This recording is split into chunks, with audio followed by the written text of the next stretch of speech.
भैया प्रधानमंत्री और गृह मंत्री चाह ले तो दुनिया का कुछ भी कर सकता है। इस साल तो हम नहीं कह सकते हैं, अगले साल बांग्लादेश फिर जाएगी शेख हसीना। फांसी की सजा, जो फांसी की सजा सुनाया वही नहीं रहेगा, क्योंकि हमारे देश से राष्ट्रीय सुरक्षा का मामला है। लेकिन जब कश्मीर पे अटैक हुआ तो प्रधानमंत्री भी चाहते थे उस समय के जवाहरलाल नेहरू की इस अटैक को बचाया जाए, और सरदार पटेल तो तैयार थे कि भैया मारो इसको, छोड़ना तो है नहीं। तो सरदार पटेल से जवाहरलाल नेहरू ने कहा कि पटेल जी मेरा मित्र है ये, मैं समझा लूंगा। जब कश्मीर पे कब्जा हो रहा था,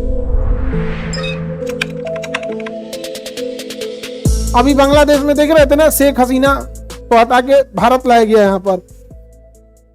इस साल तो हम नहीं कह सकते हैं, अगले साल बांग्लादेश फिर जाएगी शेख हसीना।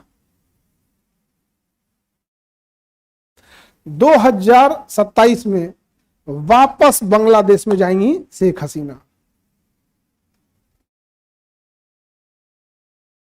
हाँ,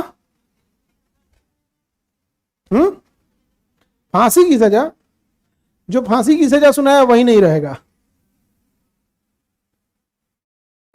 बाकी और भी बहुत सारे स्टेप हैं, और क्योंकि हमारे देश से राष्ट्रीय सुरक्षा का मामला है, हमको ज्यादा नहीं बोलना चाहिए इस मैटर पे, लेकिन जाएंगी शेख हसीना 2027 में।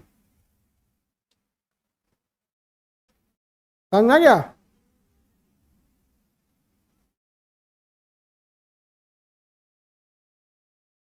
ऐसे कैसे खाली चल जाएगा?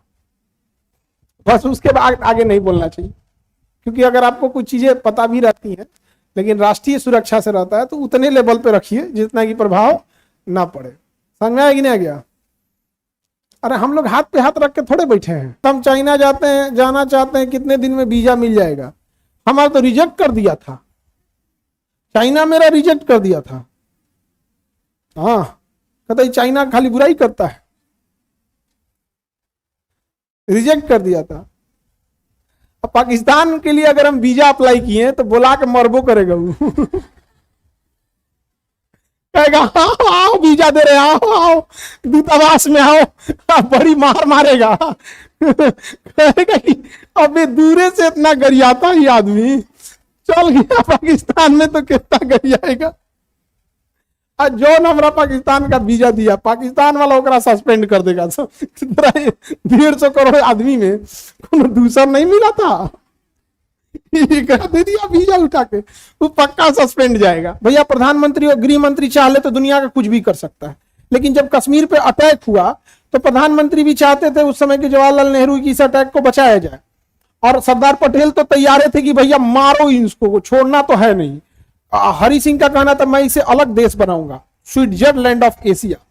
हरि सिंह को उनकी अलग विचारधारा थी, वो भारतीय से अलग होना चाहते थे। जवाहरलाल नेहरू बहुत समझाए, और हरि सिंह और जवाहरलाल नेहरू बड़ी अच्छे मित्र थे। तो सरदार पटेल से जवाहरलाल नेहरू ने कहा कि पटेल जी मेरा मित्र है ये, मैं समझा लूंगा। उन्होंने को पता नहीं था मित्र के बारे में, नहीं समझे।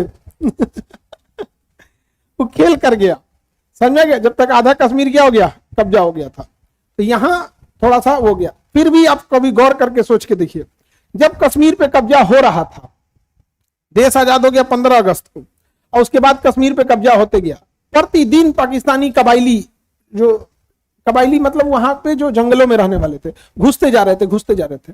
सरदार पटेल और जवाहरलाल नेहरू दोनों बड़े पद पे थे, दोनों का जिम्मेदारी है सुरक्षा। गृह मंत्री और प्रधानमंत्री की तो सर्वे सर्वा सारी जिम्मेदारियां हैं, तो दोनों की जिम्मेदारी बनती। बट दोनों कुछ क्यों ना कर पाए, क्योंकि उस समय सेना जो थी वायसराय के हाथ में थी, और जनरल बूचर जो था उसने कहा कि जब तक हरि सिंह लिख के नहीं देंगे कि वो भारत में मिले हैं, हम हमला करने आपको सेना को आदेश नहीं देंगे। तो सरदार पटेल नाराज हो गए थे। तरीका जवाहरलाल नेहरू भी करें, अब कौन सी करें। और उधर आधा कश्मीर जब लूट गया, तब जाके हरि सिंह ने रिक्वेस्ट मांगा, किससे? जवाहरलाल नेहरू से। तब सरदार पटेल ने कहा कि अब की चुप रहिएगा, अब की चुप रहिएगा। अब इनको समझ में आया है कि ये वो बनाएंगे, क्या नाम है, स्विट्जरलैंड। तब सरदार पटेल ने कहा कि भेज रहे हैं हम विलय पत्र, चुपचाप खाली आप फुर्सत से साइन कर दीजिए।